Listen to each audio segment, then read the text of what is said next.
Au nom du Père et du Fils et du Saint-Esprit, ainsi soit-il. Notre Père qui êtes aux cieux, que votre nom soit sanctifié, que votre règne arrive, que votre volonté soit faite sur la terre comme au ciel. Donnez-nous aujourd'hui notre pain de chaque jour. Pardonnez-nous nos offenses, comme nous pardonnons à ceux qui nous ont offensés. Et ne nous laissez pas succomber à la tentation, mais délivrez-nous du mal, ainsi soit-il. Saint Pédis, au nom du Père et du Fils et du Saint-Esprit, ainsi soit-il.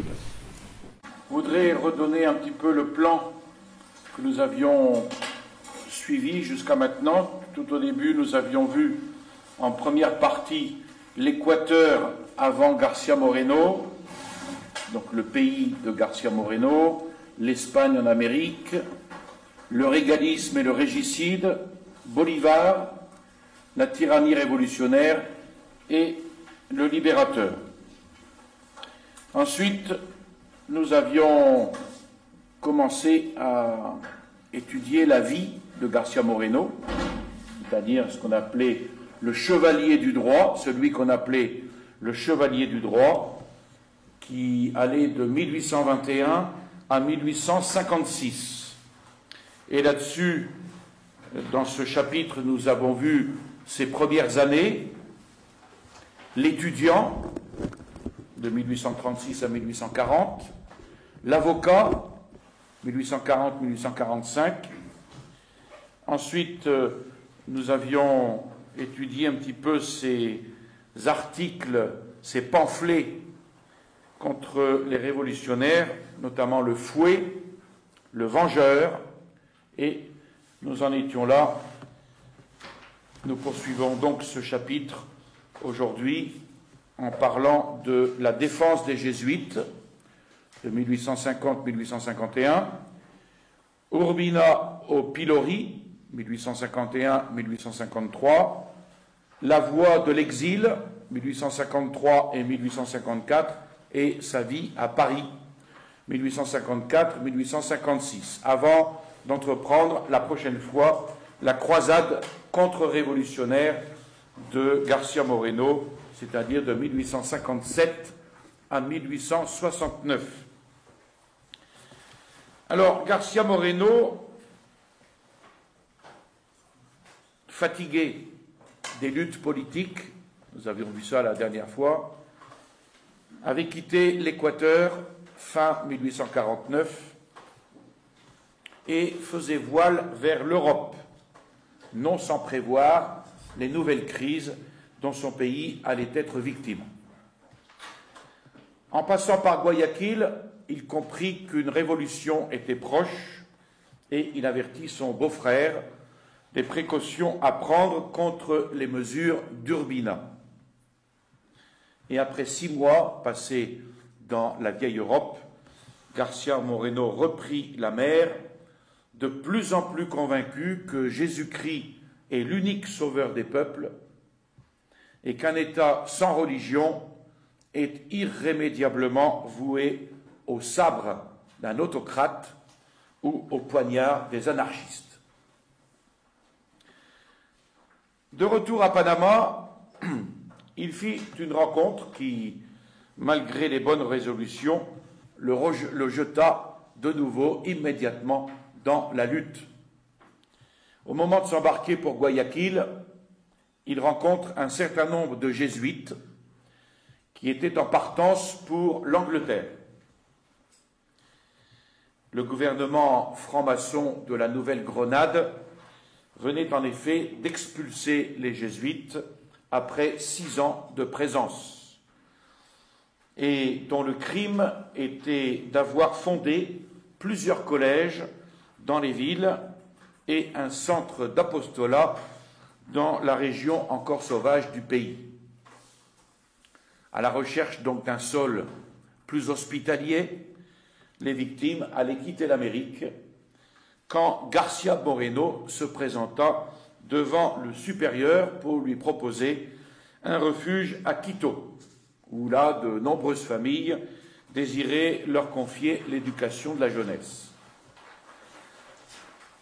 Alors les jésuites se montrèrent tout à fait disposés à s'embarquer pour l'Équateur sous l'égide de García Moreno. Connaissant particulièrement le nouveau chef suprême, dont Diego Noboa, dont nous avions vu l'élection la fois dernière, qui était un homme disposé par goût à favoriser le catholicisme, on pouvait obtenir de lui un placet, une autorisation, même si ce bon vieillard était à la merci d'Urbina, qui l'avait élevé au pouvoir pour gouverner en son nom et le supplanter à la première occasion.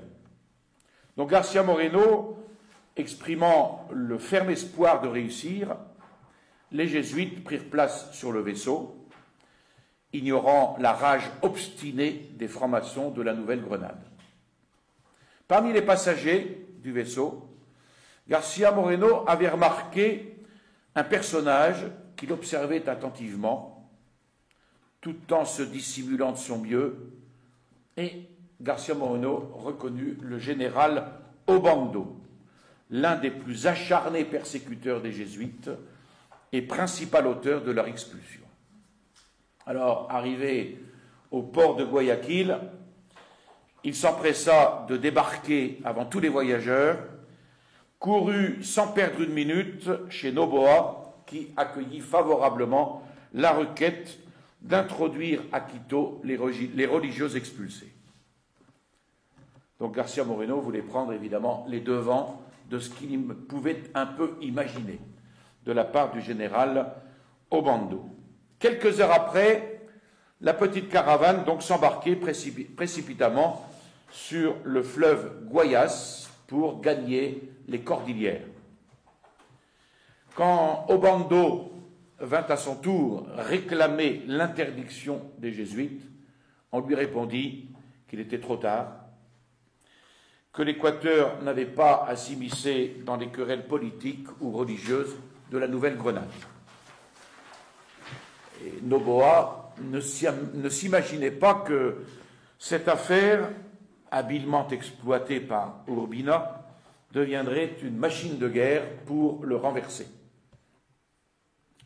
La Convention nationale fut saisie de cette affaire immédiatement après le vote de la Constitution et l'élection définitive de Noboa.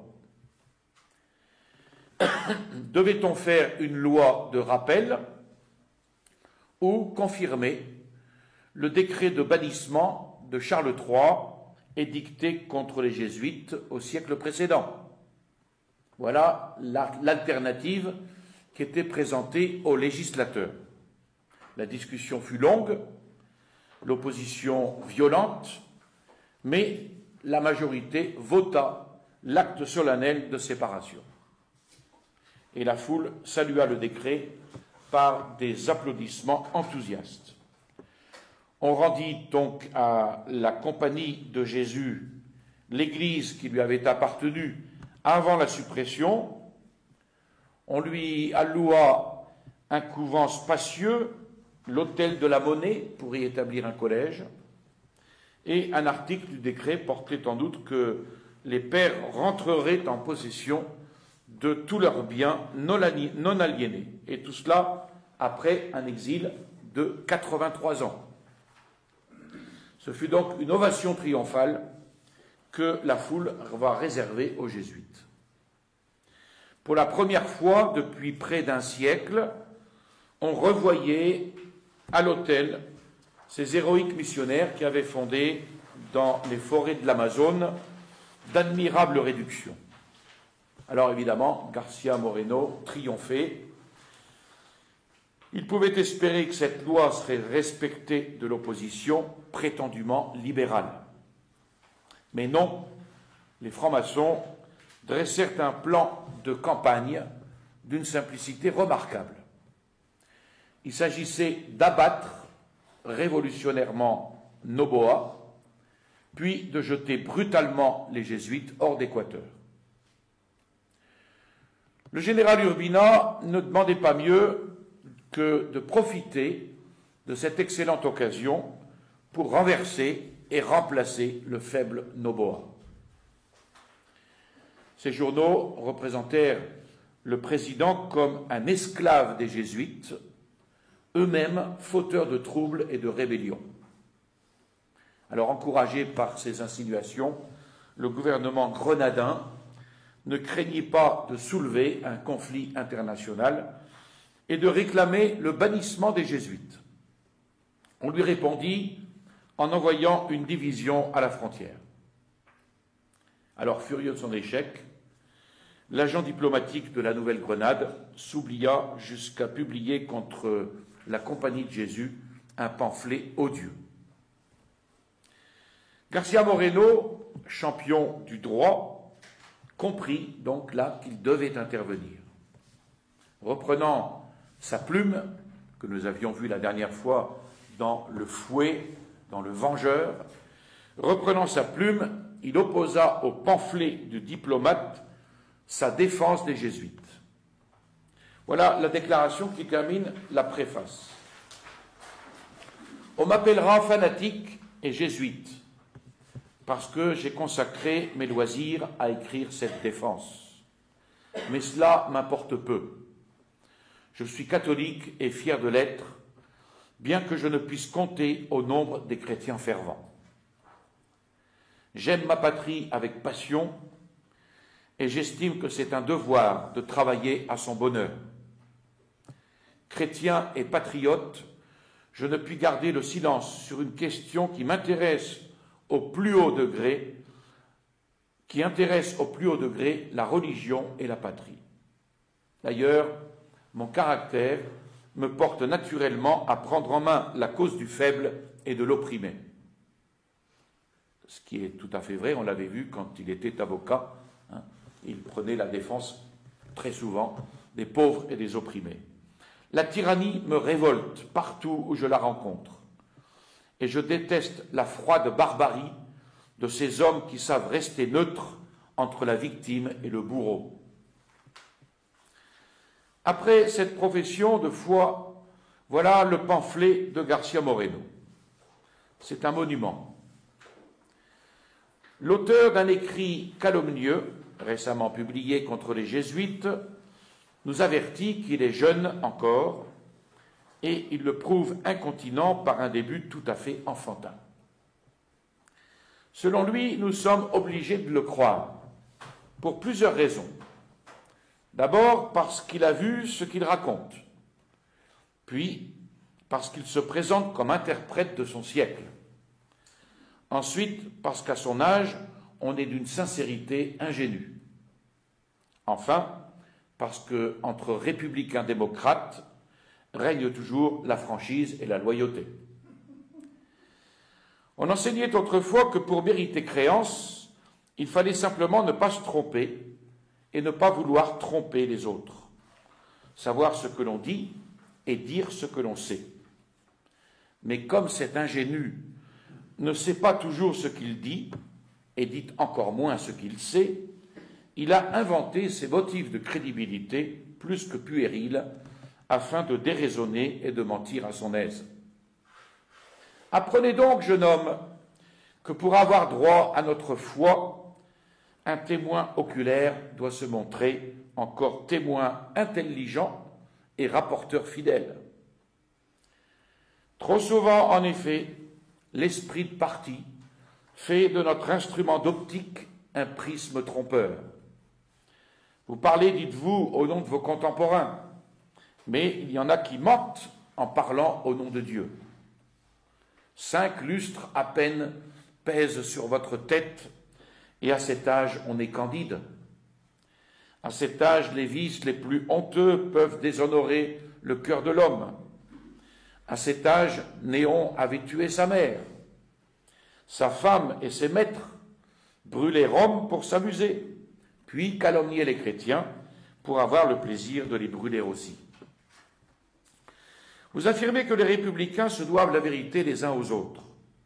Sont-ils donc si francs, les républicains? Dans leur bouche hypocrite, patriotisme n'est-il pas souvent synonyme d'ambition, liberté de tyrannie, justice et progrès de vol et de vengeance? Combien de constitutions républicaines où l'on parle de garanties qui ne garantissent rien, et d'un peuple souverain toujours couronné d'épines, vêtu de haillons et entouré de bourreaux. En tout cas, si vous êtes franc et loyal avec vos amis. Il n'y paraît guère, jeune homme, dans votre pamphlet. Vous prétendez nous faire croire que vous exterminez les jésuites par amour et pour la plus grande gloire du catholicisme. Fourberie et mensonge. Vous ne frappez les jésuites que pour atteindre le catholicisme. C'est une vérité désormais historique que tous les ennemis de l'Église abhorrent la compagnie de Jésus. Vous dites avec Calvin, les jésuites sont nos grands adversaires. Il faut les tuer ou les chasser ou les écraser sous le mensonge et la calomnie. Avec d'Alembert, la ruine de l'Église suivra de près l'anéantissement des jésuites. Avec Manuel de Roda, l'opération ne laisse rien à désirer. Nous avons tué la fille, il ne nous reste plus qu'à tuer la mère, notre sainte Église romaine. Vous voulez ébranler les colonnes pour renverser le temple et désarmer l'Église avant de l'opprimer. Donc García Moreno entre ensuite dans le vif du sujet, réfutant les calomnies grossières telles que les jésuites élevant leur pouvoir sur des monceaux de cadavres et offrant des sacrifices sanglants sur l'autel du Sacré-Cœur. García Moreno réagit. Comment osez-vous publier ces grossières impostures quand il est notoire qu'à la Nouvelle-Grenade, comme du reste en tout lieu, les jésuites ont uniquement prêché la morale évangélique, le respect dû aux autorités, la soumission à la loi, quand cette loi les condamnait injustement à l'exil. Il fomentait, dites-vous, les passions politiques, mais à leur arrivée dans votre pays, deux partis se faisaient une guerre sans merci.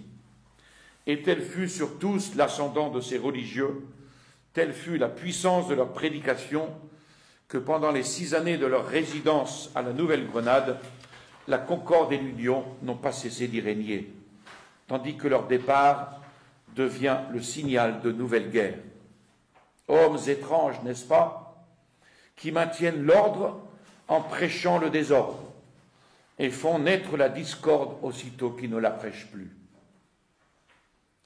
Et García Moreno va poursuivre son adversaire sur 60 pages.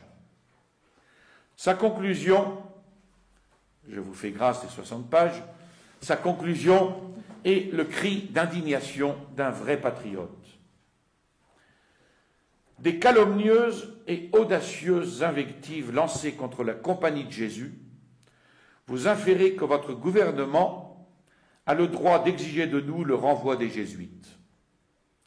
Or, nous venons de voir que vos accusations ne sortent jamais du vague ou de la déclamation, et que si d'aventure vous hasardez une preuve, c'est un texte falsifié. Votre prétendu droit repose donc sur une fiction et votre justice sur un mensonge. Mais eussiez-vous 100 fois raison, et les jésuites fussent-ils 100 fois plus criminels que vous ne les faites, de quel droit une nation étrangère vient-elle nous mettre en demeure de les chasser? Que demande l'extradition d'un individu dans les cas prévus par les traités? D'accord. Mais d'exiger l'expulsion des réfugiés parfaitement inoffensifs que nous avons recueillis par un sentiment de généreuse pitié, c'est un attentat contre la souveraineté d'un peuple indépendant.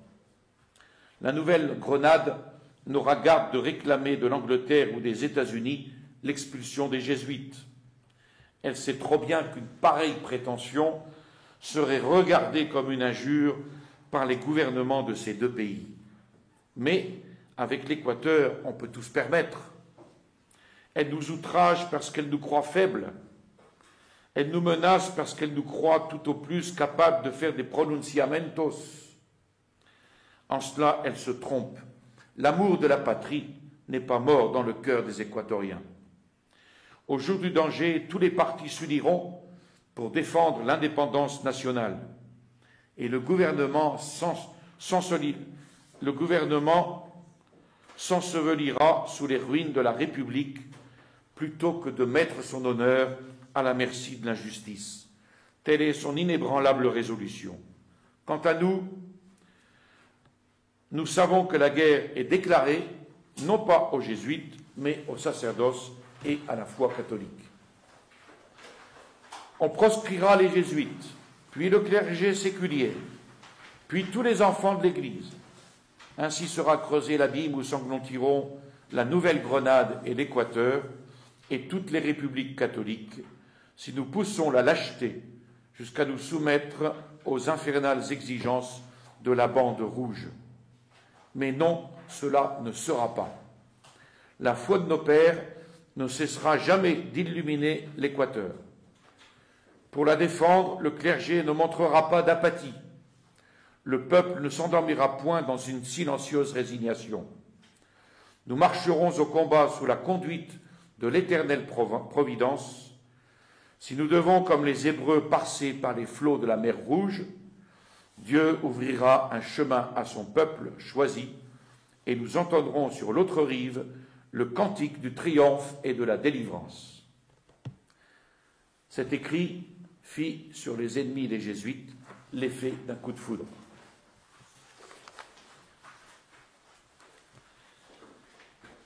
Nous abordons maintenant Urbina au pilori. Nous sommes dans les premiers mois de 1851. Le peuple était encore sous l'impression des événements récents. Le bruit se répandait alors dans tout l'Équateur du danger d'une nouvelle invasion du général Flores sur Guayaquil. Après l'échec de son expédition d'Espagne, il s'était réfugié à New York sans trouver d'appui.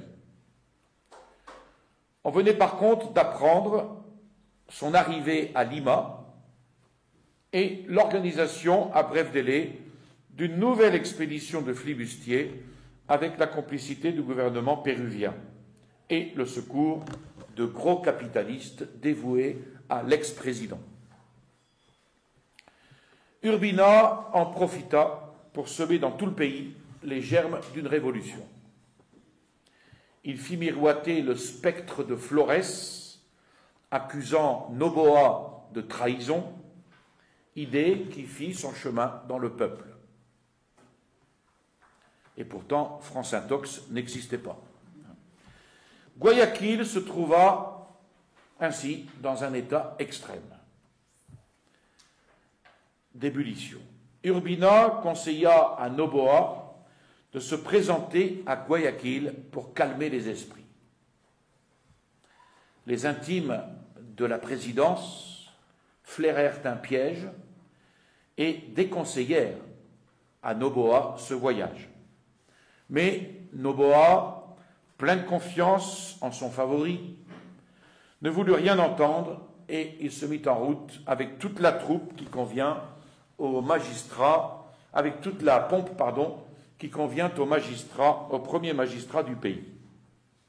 Or, le 17 juillet 1851, le jour même où le président devait faire son entrée à Guayaquil, 3 généraux vendus à Urbina, Villamil, Robles et Franco, entraient dans les casernes, distribuaient de l'argent aux troupes et, après avoir exalté leur amour de la liberté, les poussèrent à prononcer la déchéance de Noboa et proclamer Urbina chef suprême de la République. Les officiers se laissèrent acheter, les soldats applaudirent. Noboa avait déjà franchi les pentes du Chimborazo et s'apprêtait à descendre majestueusement le cours du Guayas.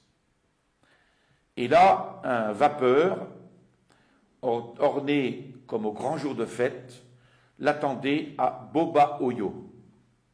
Une garde d'honneur le reçut avec force démonstrations enthousiastes. Noboa monta sur le vaisseau sans voir une barque légère descendre rapidement le cours du fleuve pour annoncer à Urbina que sa proie ne pouvait plus lui échapper. Et en approchant du quai, le vaisseau qui portait le président vira de bord inopinément et se dirigea vers un bâtiment à voile qui semblait l'attendre. Le capitaine des gardes mit alors la main sur Noboa en disant « Président, je vous arrête. »« Vous m'arrêtez » s'écria Noboa, stupéfait. « Et en vertu de quel droit ?»« En vertu du mandat, excusez-moi la faute, que m'a donné le général Urbina, le nouveau chef suprême. » Au nom de l'Iscariote, Noboa baissa la tête comme un homme frappé de la foudre. Et on le transborda dans un vaisseau à voile qui leva l'ancre et erra plusieurs mois sur l'océan sans que personne pût savoir ce qu'il était devenu. On apprit plus tard, quand Urbina n'eut plus rien à craindre de la réaction, que l'ex-président avait été jeté sur les côtes du Pérou pour y passer le temps de son exil. Sans perdre de temps, Urbina fit ratifier ce brigandage par un semblant de réunion populaire, puis se laissa conduire triomphalement à l'hôtel de ville, où il jura sur l'Évangile fidélité à la nation. Quelques jours après, il lança son corps d'armée dans la montagne pour soumettre les provinces de l'intérieur, mais hélas avec succès. Une convention, composée presque exclusivement de ces créatures, inaugura donc le règne de la terreur. Il s'acharna contre les jésuites, il voulait à toute force un décret d'expulsion, mais pour ne pas assumer sur lui la responsabilité d'une mesure absolument impopulaire, il fit rendre ce décret par sa convention. Au dernier jour de leur mandat, en séance secrète, les députés votèrent donc la déportation des jésuites, malgré d'innombrables pétitions de milliers de signatures. Mais qu'importe à ces hommes la volonté du peuple, qu'ils appellent ironiquement leur souverain.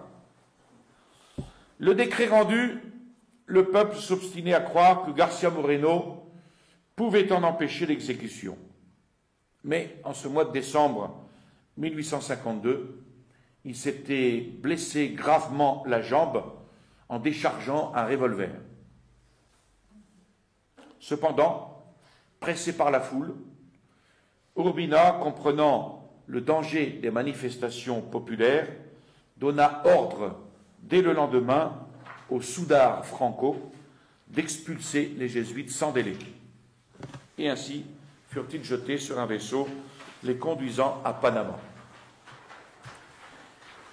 Et l'Équateur goûtait alors les douceurs du radicalisme démocratique, c'est-à-dire de l'État sauvage.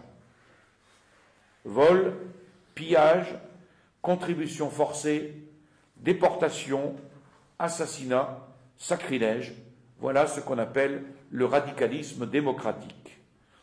De la part des Toras, Mameluks, qui étaient des espèces de sauvages, qu'Urbina appelait plaisamment ses chanoines.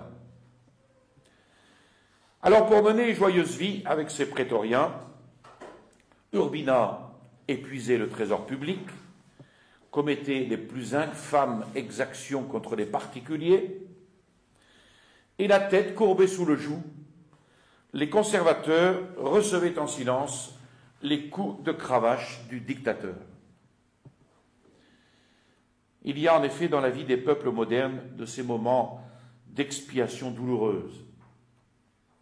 Comme Adam, ils ont rejeté Dieu pour être libres, ils deviennent comme lui l'esclave du serpent révolutionnaire qui les fascine jusqu'à leur faire perdre l'idée de la vraie liberté. Alors on voit les bornes de l'avilissement se reculer comme à l'infini. Les uns encensent humblement les tyrans au pouvoir, les autres mendient platement ses faveurs, ceux-ci prêchent la réconciliation entre Bélial et Jésus. Il faut céder quelque chose à Bélial pour ne pas l'irriter davantage et l'amener doucement à résipiscence. Et ceux-là prétendent que de nos jours, le meilleur moyen de sauver le monde, c'est de hurler avec les loups en arborant franchement le drapeau de la Révolution. Si quelqu'un relève le drapeau du Christ, de dessous les pieds ignobles qui le foulent, on l'accuse d'exagération et de témérité. On le dénonce comme un ennemi public. Vous voyez, ce n'est pas nouveau. C'est toujours pareil aujourd'hui. García Moreno, lui, était incapable de rester silencieux. Il savait par cœur toutes les raisons des prudents, de ceux qu'on appelle les prudents. Mais il pensait qu'il est toujours opportun de troubler le repos des méchants en donnant une voix à la conscience publique. Que plus les voleurs aiment le silence, plus on a raison de faire du bruit, et qu'enfin, à force de patience, les peuples habitués au joug finissent par s'endormir dans le plus abject matérialisme. García Moreno va donc laisser déborder de son cœur son indignation en clouant Urbina au pilori dans une satire d'une violence sans égard. Après une préface vient cette épigraphe de Moratine. J'ai vu d'audacieux tyrans s'élever de la poussière, régner un instant et périr. Puis ensuite vient la flagellation. García Moreno flagelle. Et cette flagellation commence sous la forme antique d'une ode à Fabius. Fuis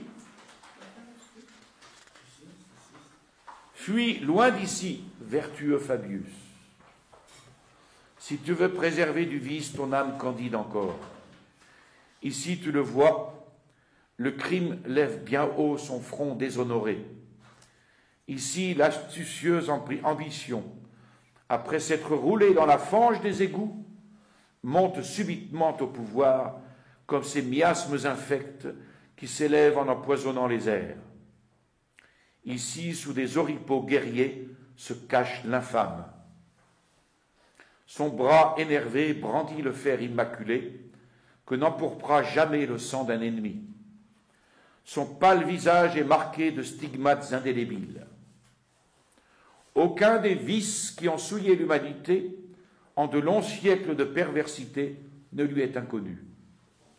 Trahison, parjure, escroquerie, brigandage, barbarie, sauvagerie, rien n'y manque. Son ignoble vie est racontée, chapitre par chapitre, dans les articles du Code.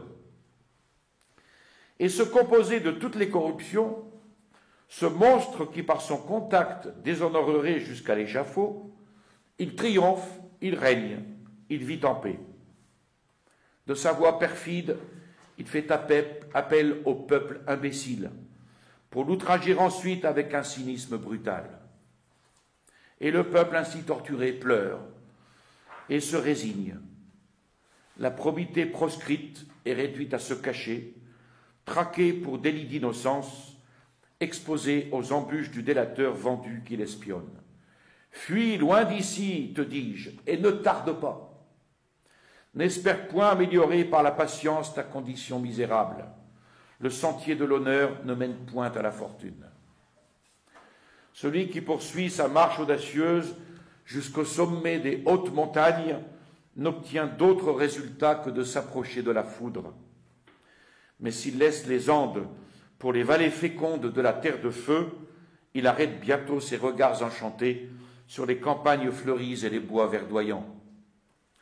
Ainsi, l'homme intrépide qui ravit les cimes orageuses de la vertu marche sûrement à sa ruine, tandis que le méchant, dans les sentiers de l'ignominie, recueille fortune et jouissance. Veux-tu à toute force arriver à l'opulence ou au pouvoir? Tu n'as qu'à regarder autour de toi pour découvrir le secret. Sois menteur, calomniateur, voleur, profane à tout propos les noms de patrie et de liberté, bassesses ignobles, adulations hypocrites, noire dissimulation, n'épargne rien. Fais du sordide intérêt ta loi suprême, et tes infortunes disparaîtront comme les terreurs d'un songe. N'entends-tu pas le cynique Espino entonner l'hosanna triomphale sur les pas du vainqueur du jour? Que le malheureux monte au Golgotha, Espino le poursuivra de ses cris de mort. Eh bien, de trahison en trahison, sa vie se déroule paisiblement, comme un torrent de lave impure s'écoule au milieu des cendres et des quartiers de roches sur les flancs déchirés du Sanghaï. Et Corredor et Viperino et tous ces rebelles qui doivent leur galon non aux luttes guerrières, mais aux lâches séditions. Et ce renégat de Turpio Vilio, qui se donne à tous les partis pour les vendre tous, n'ont-ils pas fini par émerger de la poussière et par conquérir la célébrité de l'ignominie? Sur cette terre de malédiction, à quoi servent la loyauté, la bravoure, la constante honorabilité, l'héroïsme d'un grand cœur qui poursuit la gloire, même au prix de la vie? L'ingratitude, la preuve de son fiel, l'envie lui distille ses poisons, et trop souvent le poignard d'un assassin. Telle est la récompense que l'Équateur réserve à la vertu. Malfaiteur ou malheureux, pas d'autre alternative. Choisis bien vite, avant que la sombre disgrâce ne t'enveloppe de son voile funèbre. Mais non, intrépide et magnanime, méprise ses lâches calculs. Incline la tête sous le couteau, jamais sous l'affront. Que la grande voix de l'ouragan résonne, que la foudre éclate et tombe. Reste immobile et sans peur. Ils pourront te traîner à l'échafaud, mais non t'avilir. Je sais, oui, je sais le sort qui m'attend. De sombres présages attristent mon âme. Des images sanglantes tourbillonnent autour de moi dans mes nuits agitées. Je vois l'avenir qui s'ouvre devant moi.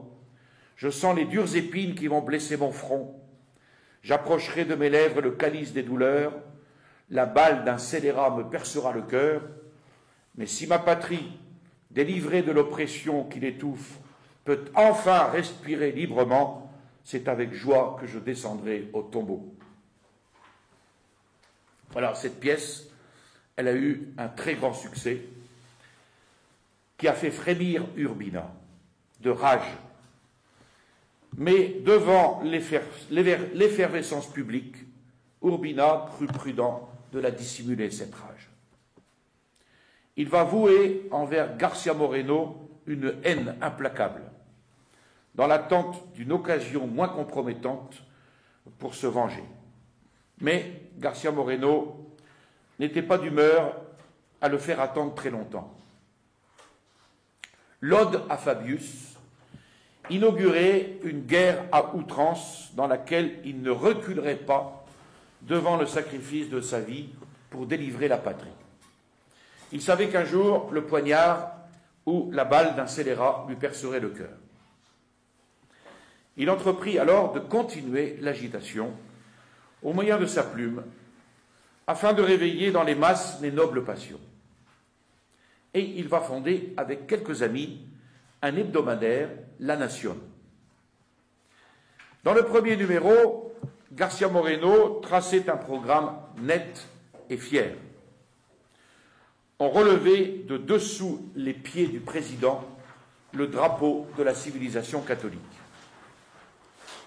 Voilà ce qu'il écrit. Il était temps de déchirer tous les voiles et de montrer au pays que sous le gouvernement des radicaux, la loi constitutionnelle n'est qu'un leurre, la souveraineté du peuple une chimère, et les garanties légales de ridicules fictions. Vous parlez de progrès et de civilisation, s'écriait la nation. Sachez-le donc, point de progrès ni de civilisation, là où ne progressent pas simultanément la société et l'individu. Nul progrès social, là où règne le mépris du progrès matériel, où la misère dévore la population, où l'astuce révolutionnaire devient le seul moyen de s'enrichir. Nul progrès individuel là où l'intelligence abrutie s'endort dans les bras de l'ignorance, où les doctrines désorganisatrices relâchent chaque jour les liens de la morale et étreignent avec une rapidité terrible, la brillante lumière des révélations divines. Alors Urbina comprit que la nation allait devenir une machine de guerre contre son gouvernement. Il informe donc Garcia Moreno que s'il ose lancer un deuxième numéro de la nation, lui et ses complices seraient déportés. C'est le commandant général de Quito qui reçut l'ordre de signifier à Garcia Moreno cet ordre. « Dites à votre maître, répondit Garcia Moreno, qu'au nombreux motif de continuer le journal se joint maintenant celui de ne point me déshonorer en cédant à ses menaces. » Et au jour marqué, parut le numéro 2 de la Nation, plus agressif encore que le premier, sous le titre « Politique du cabinet ». Et Garcia Moreno libellait contre Urbina ce formidable réquisitoire. Il y a longtemps que le pouvoir est débarrassé des périls extérieurs qui lui servaient de prétexte pour couvrir ses fautes et colorer ses erreurs. Une invasion inattendue, moins redoutable par les forces de l'ennemi que par les mécontentements d'un peuple opprimé, faisait oublier en partie les horreurs de la dictature. Quand une nation combat pour son existence, les autres intérêts deviennent secondaires. Ceci soit dit sans vouloir excuser les spoliations et d'autres agissements démocratiques, entre guillemets, qui ont valu aux agents du gouvernement une juste célébrité. Je crois au contraire que ces exactions ont créé un péril imminent et que les autorités, eussent-elles été payées par l'envahisseur, n'auraient pu lui rendre un plus grand service que de pousser la population au désespoir en la broyant sous leurs pieds. Quoi qu'il en soit, depuis le mois de juillet, les obstacles à l'action régulière du gouvernement ayant disparu, on pouvait croire qu'il chercherait un titre de légitimité dans le bien qu'il ferait au peuple. Vain espoir, plein de témérité et d'insanité, il veut dominer par la terreur. Il voile son impuissance sous les apparences de la force. Il met sa gloire à insulter l'opinion, fier de récolter la haine pourvu qu'il sème l'effroi. Il dirait volontiers comme Tibère, oderint dum metuant. Dans notre système actuel d'administration, on n'aperçoit pas le moindre atome d'esprit, de cœur ou de bon sens. Le trésor est à sec, le budget de l'année courante dévoré, le soldat sans solde, n'importe. Au lieu d'introduire dans les finances une économie sévère et de réduire les dépenses militaires, on continue les dilapidations, les négociations ruineuses, les malversations les plus révoltantes. On maintient sur pied une armée déguenillée et affamée, insuffisante pour une guerre extérieure, écrasante pour un pays pauvre et ruiné. Avec tout cela, le gouvernement affecte des airs belliqueux qui font pitié.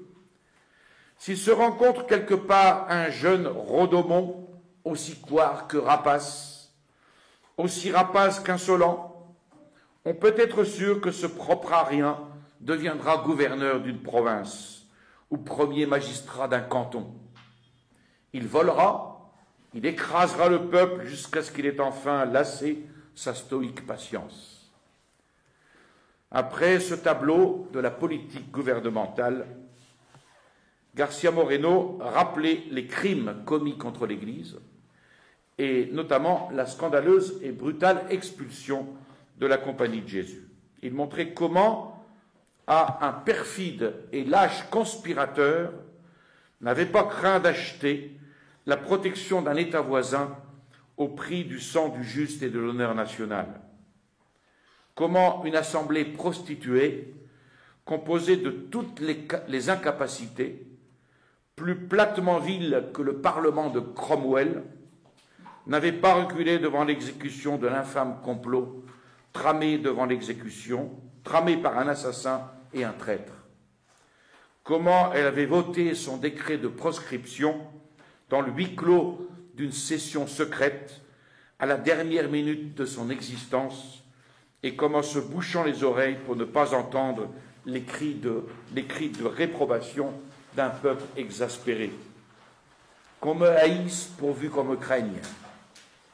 Il stigmatisait enfin la barbarie de l'exécution et l'ignoble conduite d'un gouvernement assez éhonté pour calomnier ses victimes avant de les torturer.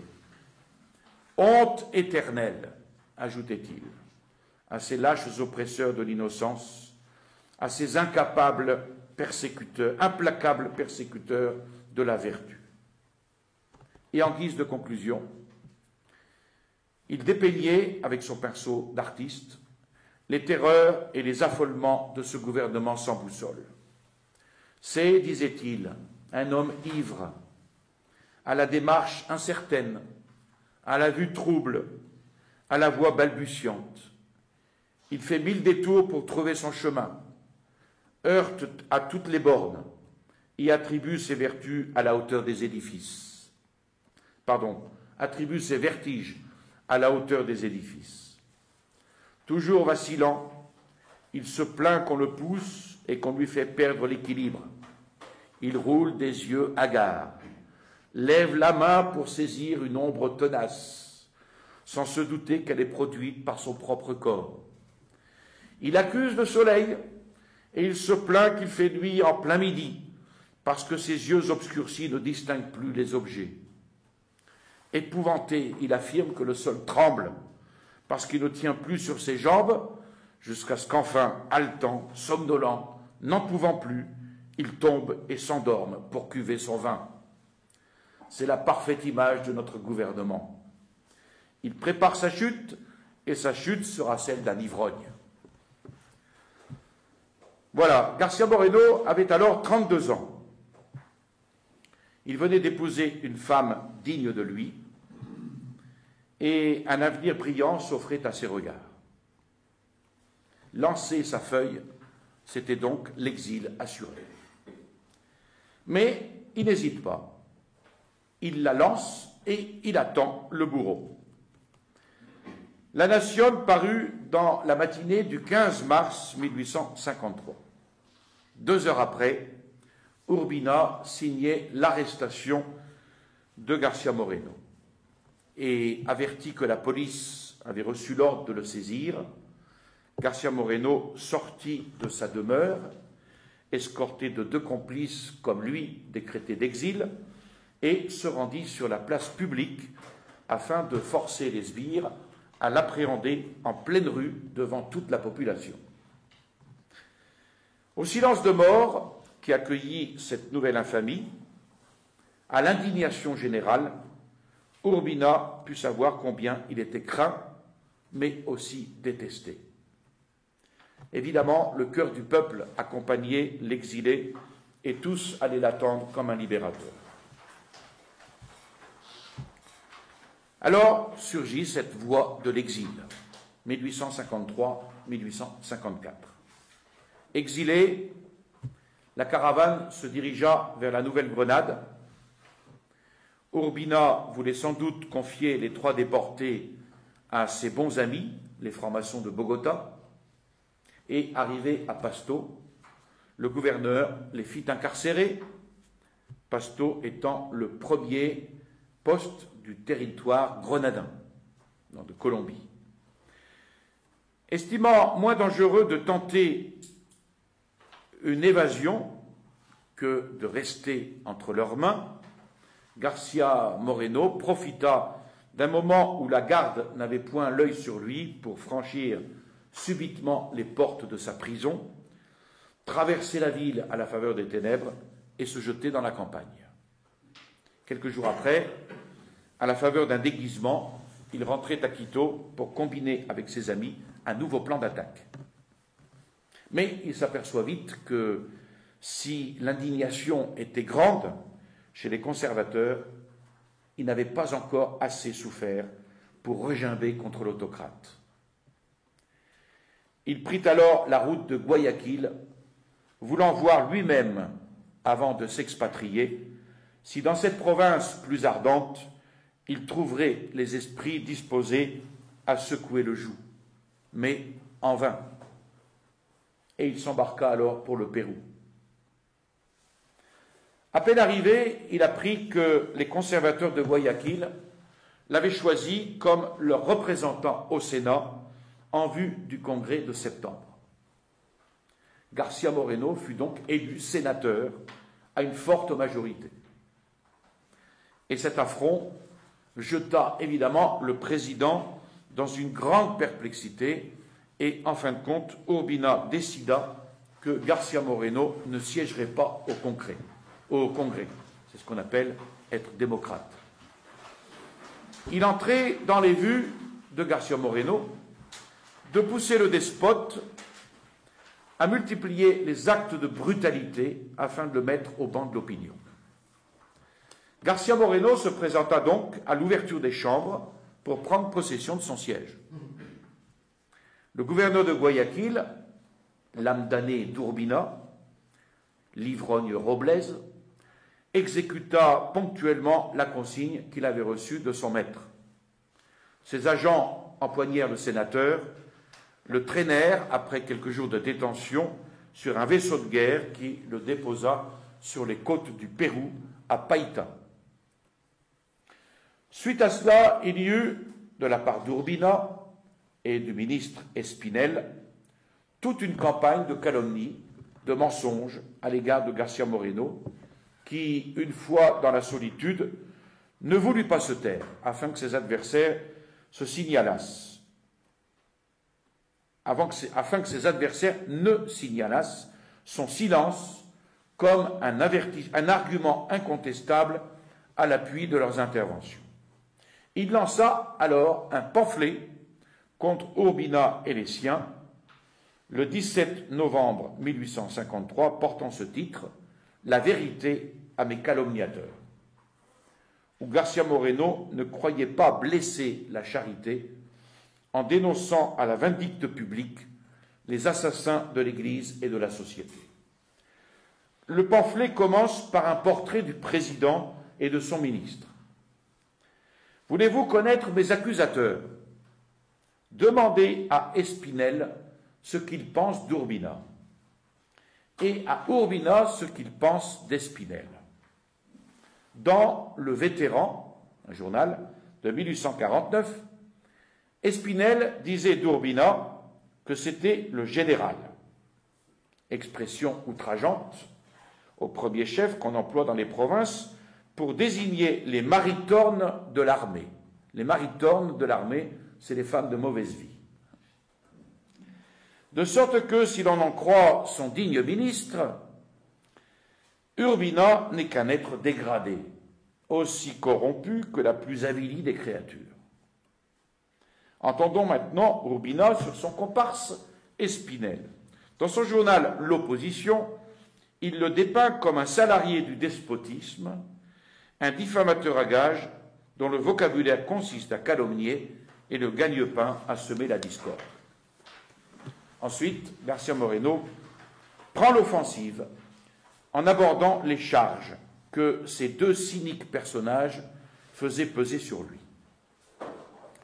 Dans leur odieux factum, mes persécuteurs se gardent bien de traiter la question de proscription au point de vue constitutionnel et légal.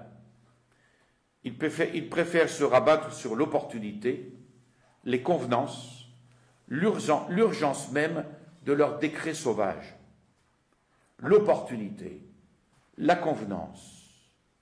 Est-ce que je reconnais au général de toutes les hontes et de toutes les souillures le droit de bannir du pays quiconque lui déplaît, sous prétexte que cela lui paraît opportun ou convenable? Admettre cette théorie que le grand Turc repousserait avec horreur, ce serait légitimer le vol, la trahison, l'assassinat, tous les crimes enfin qu'un Urbina déclare opportun pour se hisser ou se cramponner au pouvoir. Et quel est donc le misérable qui professe ces scandaleuses doctrines?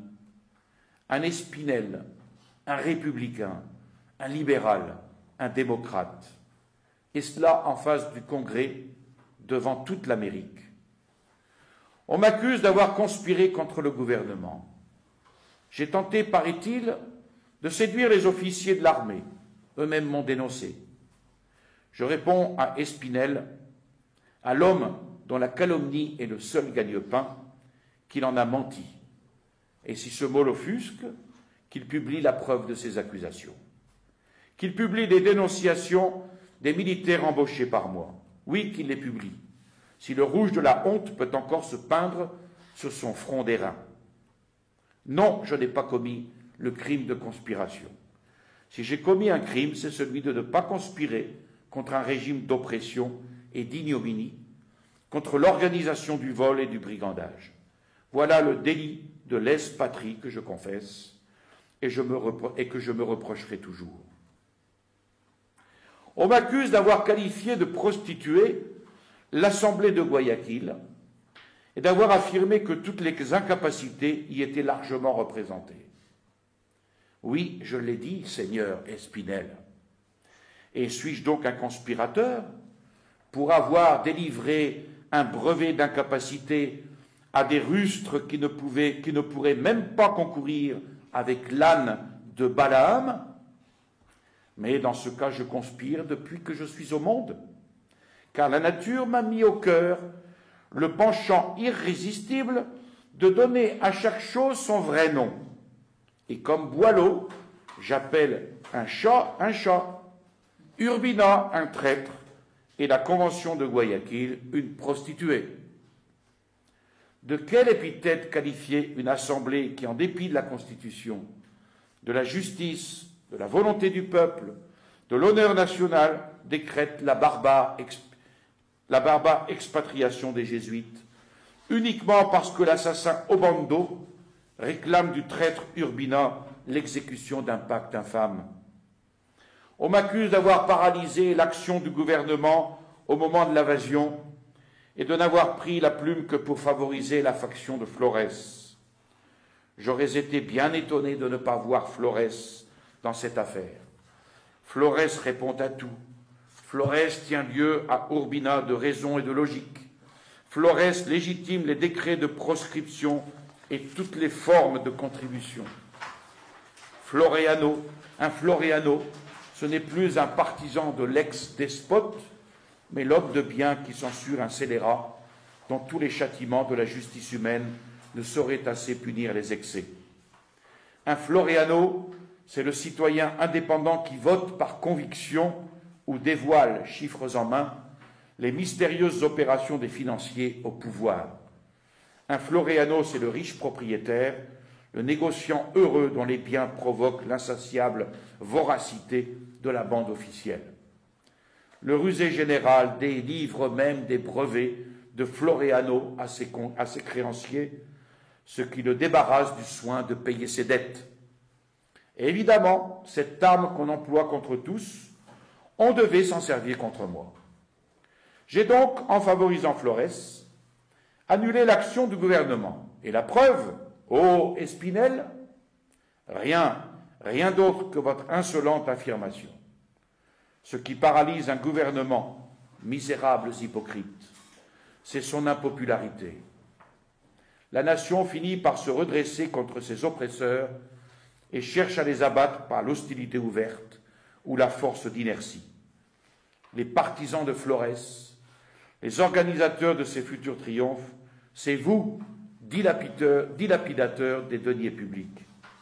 Vous, fauteurs de trahison, vous, cyniques violateurs des lois constitutionnelles, qui autorisez tous les délits en jetant vous-même l'odieux et le mépris sur votre gouvernement. Les vrais agents de Flores, ce sont les Espinel et les Urbina.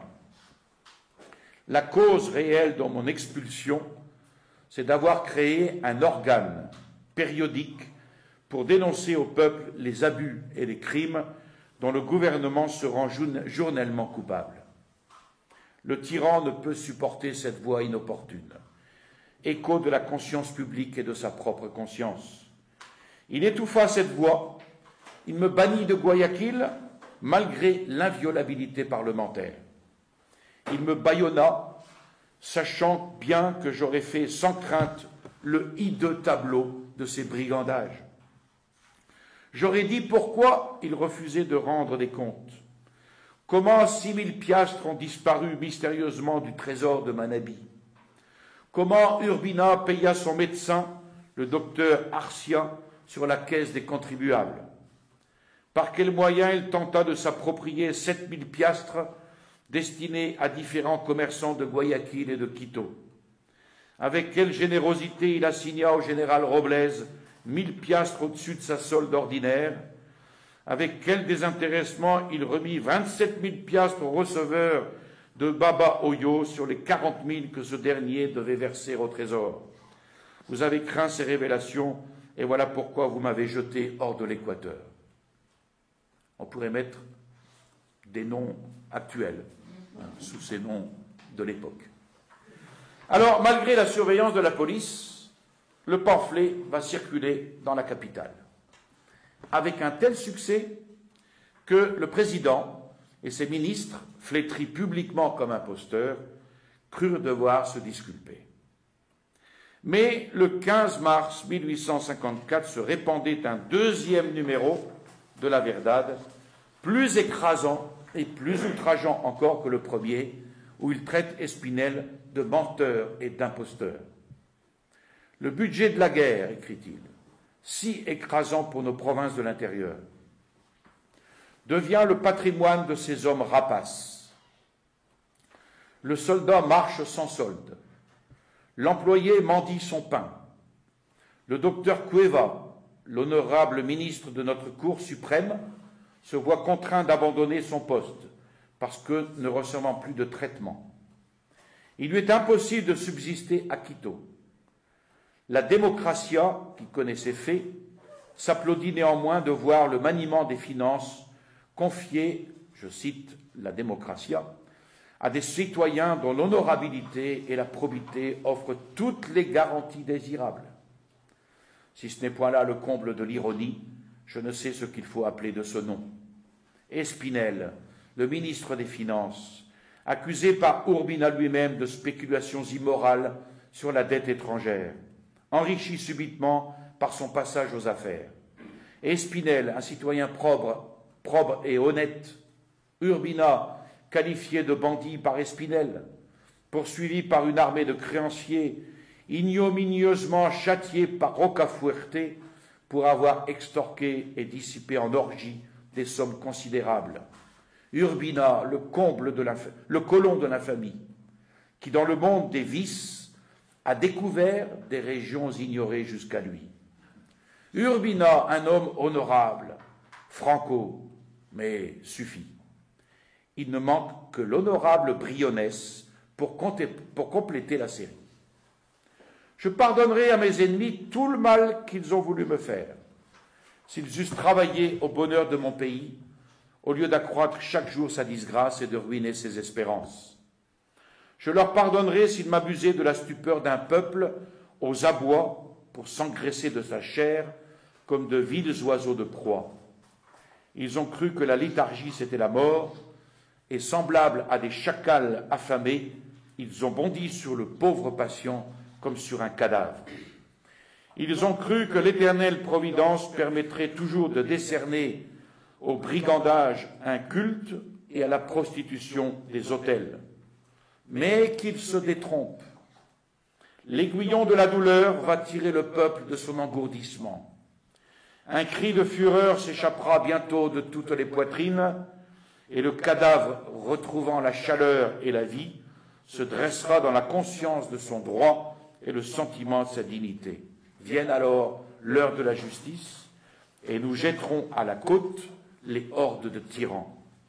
Avant peu, quiconque voudra trouver Urbina ira chercher sa tombe dans le champ réservé aux infâmes et aux parricides. Alors, Garcia Moreno entrevoyait le jour de la délivrance, parce que grâce à ses excitations énergiques, les tyrans n'avaient pas pu assez chloroformiser le peuple pour le rendre insensible à leurs attentats. Et ce peuple, sans doute, laissait sous ses yeux ébranler la morale et la religion, les deux colonnes de la société.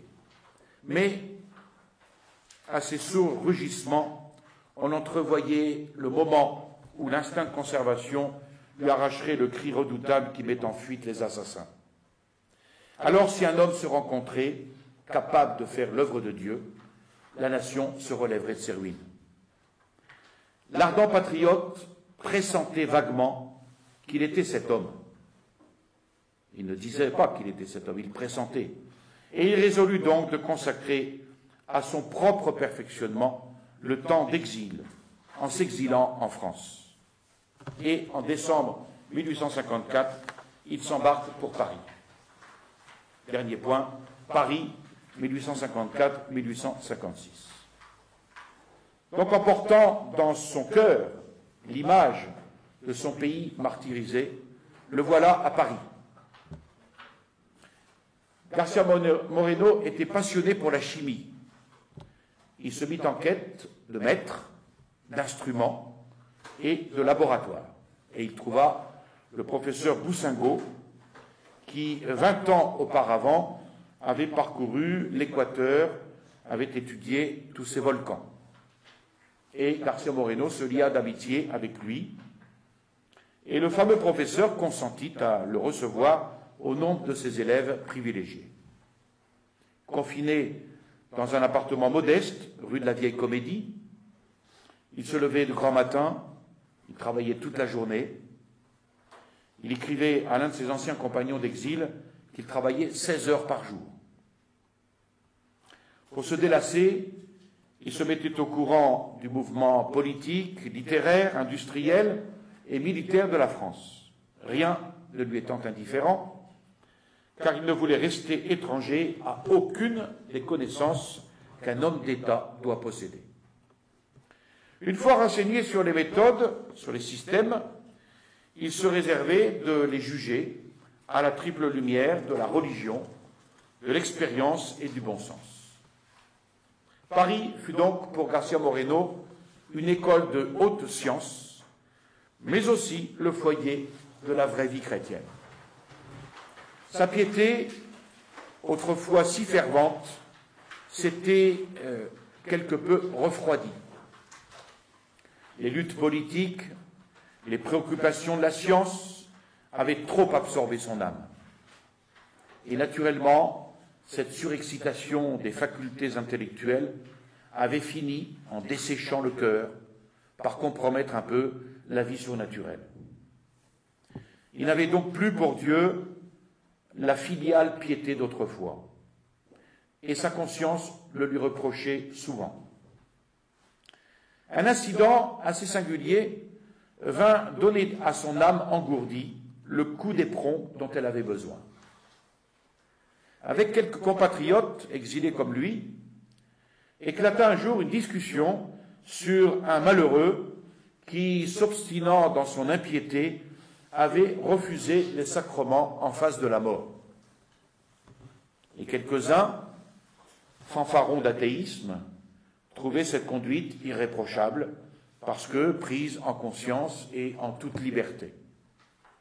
Garcia Moreno affirmait au contraire que l'impiété à la mort était une véritable monstruosité.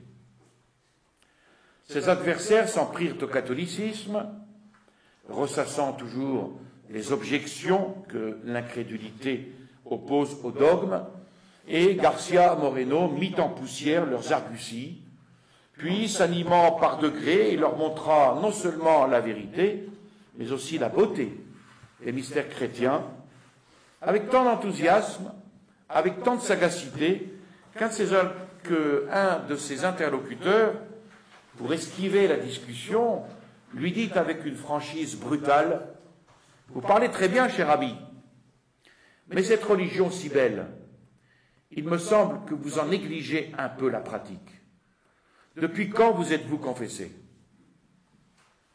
Et cette observation, qui frappait juste, arrêta court l'éloquent polémiste.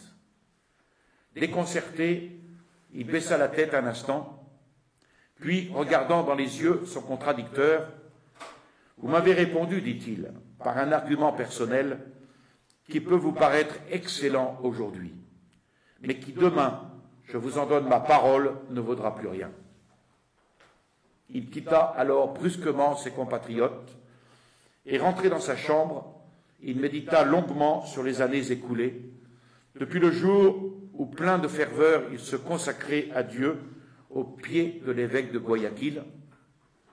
Il tomba à genoux dans sa chambre, pria longtemps et s'en alla le soir même se confesser au premier prêtre qu'il rencontra dans une église. Et le lendemain, il communiait. Et il reprit dès lors ses habitudes de piété sans plus jamais les quitter. Il assistait ainsi presque tous les jours à la messe en l'église Saint-Sulpice. Il récitait chaque jour son chapelet. On l'apercevait aussi parfois dans la chapelle de la rue du Bac, la chapelle des missions étrangères de Paris, où il allait demander aux martyrs l'héroïsme qui ne recule jamais, même devant la mort, alors qu'il s'agissait d'accomplir un devoir. Aux sciences humaines, il joignit aussi la science de Dieu, qui les domine toutes, pour en faire les instruments et les ornements de la véritable civilisation. Et soutenu par ces deux forces, le travail et la prière, García Moreno vécut ainsi solitaire à Paris, sans autre distraction qu'une promenade le dimanche dans les environs de la ville. Avec la science et la piété, il trouva à Paris le complément de son éducation politique, et on peut comprendre par quel dessein providentiel Dieu permit ce douloureux mais nécessaire repos de l'exil. García Moreno sentait d'instinct qu'un jour il aurait à jouer un rôle. Aussi fut-il heureux d'étudier sur place une de ces soudaines métamorphoses opérées dans une nation par la volonté d'un homme. Et il concluait qu'avec le secours d'en haut, un homme sage et fort sauve un peuple malgré lui. Et il demandait à Dieu assez d'énergie pour délivrer son pays du banditisme révolutionnaire. Je vous salue Marie, pleine de grâce, le Seigneur est avec vous. Vous êtes bénie entre toutes les femmes, et Jésus, le fruit de vos entrailles, est béni. Sainte Marie, Mère de Dieu, priez pour nous pauvres pécheurs, maintenant et à l'heure de notre mort, ainsi soit-il. Au nom du Père et du Fils et du Saint-Esprit, ainsi soit-il.